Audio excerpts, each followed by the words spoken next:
కుశాల్ చందు యొక్క తోటలో ఒక కుర్రవాడు పనిచేసేవాడంట, లక్ష్మణ్ అంట అతని పేరు. ఎప్పుడైతే బాబావారు షిరిడి నుంచి టాంగాలో వస్తున్నారో ఈ లక్ష్మణ్ పరిగెత్తేవాడంట ఈ తోటమాలి. బాబా ఆతాహే బాబా ఆతాహే అనేవాడట. వీళ్ళంతా కూడా ఇంకా అప్రమత్తమయ్యేవాళ్ళు. ఎప్పుడైతే బాబాకు పాదపూజ చేసి ఇవన్నీ నైవేద్యం పెట్టి చేసేవారో ప్రసాదంగా తీసుకొని ఎక్కడి వాళ్ళు అక్కడ వెళ్ళిపోయేవారట. ఆ మిగిలిన పాల తీర్థాన్ని, ఆ ఉచ్చిష్టాన్ని ఈ లక్ష్మణ్ కుర్రవాడు బాగా అందరికంటే ఎక్కువగా తాగేవాడట, తినేవాడట. దానివల్ల ఏం జరిగిందంటే అద్భుతం జరిగింది. మరి బాబా యొక్క పాద తీర్థం అంటే ఏమిటిది? అందులో సర్వశక్తులు ఉంటాయి. అది పాద తీర్థం కాదు, అది పావన తీర్థం. అది ఎప్పుడైతే ఆ పాల తీర్థాన్ని తాగాడో, బాబా యొక్క ఉచ్చిష్టాన్ని తాను కూడా తిన్నాడో, ఏమయ్యాడంటే ఒక మహాయోగిగా అయ్యాడు. అతను లక్ష్మీ బాబా అంట. ఈ రోజుల్లో జయచంద్ సాండు చెప్పడం జరిగింది, స్వామి ఈ కుర్రవాడు అత్యంత ఆశ్చర్యకరంగా లక్ష్మీబాబాగా మహారాష్ట్రలో చాలా పేరు తెచ్చుకున్నాడు, ఎన్నో మహిమలు చేశాడంట. ఈ యొక్క లక్ష్మీబాబ గురు సేవ ఫలం అంటే ఏమిటో ఇదిగో కుశాల్ చందుకు ఏం జరిగిందో, జయచంద్ సాండుకి ఏం జరిగిందో తెలియదు, కానీ తోటమాలి మాత్రం మహాయోగిగా తయారయ్యాడు. ఎందుకు అని అంటే అందరికంటే ఎక్కువ తాగాడు. వాళ్ళు కొద్ది కొద్దిగా తీర్థం తాగారు. ఈ కుర్రవాడు ఏం చేశాడు? ఇంకా మిగిలింది ఏం చేస్తారు? పాడేయడం ఇష్టం లేక తాగేశాడు, మహాయోగిగా తయారయ్యాడు. తర్వాత సరే మీ అనుభవాలు ఏమిటి అని నేను సురేంద్ర సాండును అడగడం జరిగింది. సురేంద్ర సాండుని అడిగినప్పుడు అతను 2 అనుభవాలు చెప్పాడు. ఇక ఆ 2 అనుభవాలు చెప్పి మనం వెళ్ళిపోవచ్చు. ఒక అనుభవం ఏమిటంటే 12 సంవత్సరాలు జరిగినా అతనికి సంతానం కలగలేదట.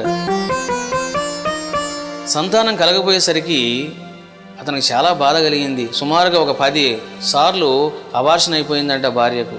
అప్పుడు ఒక రోజు ఇతను చాలా బాధపడి, బాబా ఎందరికో ఎన్నో ప్రసాదించాడు కదా, మరి ఎందుకు ఈ విధంగా చేస్తున్నాడు బాబా అని బాధపడ్డాడట. అదే రోజు రాత్రి వాళ్ళ ఇంటిలోని పనిపిల్లకు బాబా దర్శనమిచ్చి, వాడిని నా గురుస్థాన్ దగ్గర మిఠాయిలు పంచమను, కొడుకు పుడతాడు అని ఆ పాపకు మెసేజ్ ఇచ్చారు బాబావారు. సరే వెంటనే ఆ అమ్మాయి, దొరగారు నాకు ఈ విధంగా స్వప్న దర్శనం అయిందండి అని చెప్పింది ఆ అమ్మాయి. వెంటనే ఆ పని చేశాడు ఈ యొక్క సురేంద్ర సాండ్. షిరిడిలోని గురుస్థాన్ దగ్గర మిఠాయిలు పంచాడట. అత్యంత ఆశ్చర్యం ఏమిటంటే ఇదిగో పంచినటువంటి 14 months లోపల ఇతనికి కొడుకు పుట్టాడట. చూడండి బాబా యొక్క లీల. అంటే ఏం జరిగింది? 12 సంవత్సరాలు జరిగినా ఇదిగో బాబాను గట్టిగా పట్టుకోలే, బాబాను గాలి విడిచిపెట్టాడు. ఎప్పుడైతే ఈ విధంగా జరిగిందో బాధపడ్డాడు. ఎప్పుడైతే బాధపడ్డాడో, ఓహో నేను ఇప్పుడు నీకు గుర్తుకొచ్చానా అని చెప్పేసి ఏం చేశాడు? ప్రతిఫలాన్ని ప్రసాదించడం జరిగింది. వెంటనే కొడుకును ప్రసాదించాడు. ఇది జస్ట్ 2005లో జరిగింది ఈ సంఘటన. తర్వాత మరొక మంచి అనుభవాన్ని చెప్పడం జరిగింది. ఇది 1990లో జరిగిందట. మీకు ఇందాక నేను చెప్పాను వీళ్ళకు చాలా తోటలు ఉన్నాయి, 2000 ఎకరాల భూమి ఉందని చెప్పాను. ఒకసారి 1990లోన చాలా కరువు ఏర్పడిందట. మొత్తం నీళ్లు లేక తోటలన్నీ కూడా పాడైపోయినాయి. చివరికి బోరింగ్ వేసినారు, నీళ్లు పడలేదు.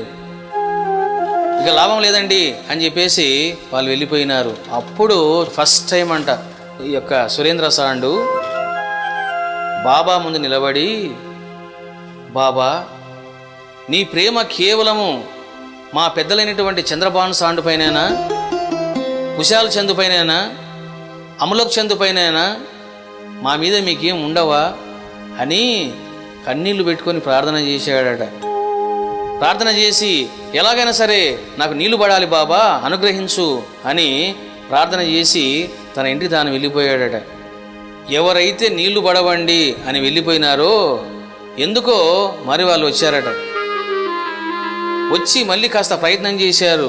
ఇంకేముంది, నీళ్లు పడ్డాయి. ఎందుకు పడ్డాయి? మహిమ చూపించాడు. మరి ఎందుకు ఈ విధంగా జరిగింది అని అంటే, ప్రేమ అనేది చంద్రబాన్ సాండుకు, కుశాల్ చందుకు, అమలోక్ చందుకు పరిమితమైపోయింది. బాబాను మర్చిపోయినారు. ఎందుకంటే సురేంద్ర సాండ్ నాకు స్వయంగా చెప్పడం జరిగింది, మా పెద్దవాళ్ళు పూజిస్తే పూజించి ఉండవచ్చండి, కానీ అంత ప్రేమలు మాకేం లేవు బాబా మీద. ఏ మహారాష్ట్ర మే బోత్ లోగా హైనా సంతు సాధు పురుషు హమ్ ఐసా చింతా కరా బాబాసే హమ్కి బోత్ ప్రేమ నై అని చెప్పాడు. ఎప్పుడైతే కష్టం కలిగిందో, బాధ కలిగిందో గుర్తుకొచ్చింది, ఆనాడు బాబావారు మా కుటుంబానికి ఎంతో చేశాడు, నాకెందుకు చేయడు అని బాబాను ప్రేమతో ప్రశ్నించాడు. ఇదిగో నీటిని సృష్టించారు బాబావారు. ఎవరికైనా ఏముండాలా? పరితాపం ఉండాల, ఆ ప్రేమతో అడగాల. మరి మీరే కదా స్వామి అడగొద్దన్నారు, మరి అడిగాడు కదా అతను అని అంటే, అడుగు, తప్పు లేదు, ఒక్కసారి అడుగు, ఇంకా 100 సార్లు అడగమాక. నీకు కూడా ఏదైనా కోరిక ఉందా? ఒక్కసారి బాబాకు చెప్పుకో, బాబా నా కోరిక ఇది అని వదిలి. ఇంకా పొద్దున్న లేచి కన్నులో కళ్ళు పెట్టి ఎప్పుడు ఇస్తావో ఏం లేదు. కర్పూరం ఖర్చు పెరిగింది, పులిహార ప్యాకెట్లు పెరిగిపోయినాయి. ఇంకో ఇవన్నీ వద్దు. ఈ రకంగా బాబా యొక్క అనుగ్రహాన్ని ఈ కుటుంబం సవి చూసింది. 4 తరాలు వచ్చాయి. చంద్రభాన్ సాండ్ నుంచి కుశాల్ చంద్, కుశాల్ చంద్ నుంచి అమలోక్ చంద్, అమలోక్ చంద్ నుంచి సురేంద్ర సాండ్. 4 తరాల మీద కూడా బాబా యొక్క అనుగ్రహధార కురుస్తూనే ఉన్నది. నీవు కూడా గురువుని నమ్ముకున్నప్పుడు అది నీకే కాదు, నీ కుటుంబానికి, ఆ పుట్టబోయే వాళ్ళకు కూడా బాబా యొక్క అనుగ్రహం ఉంటుంది. అందుకే గురువు యొక్క సేవ శాశ్వతము. గురువుకు నువ్వు ఏమి చేసినా అది అనంతము, వైభవం.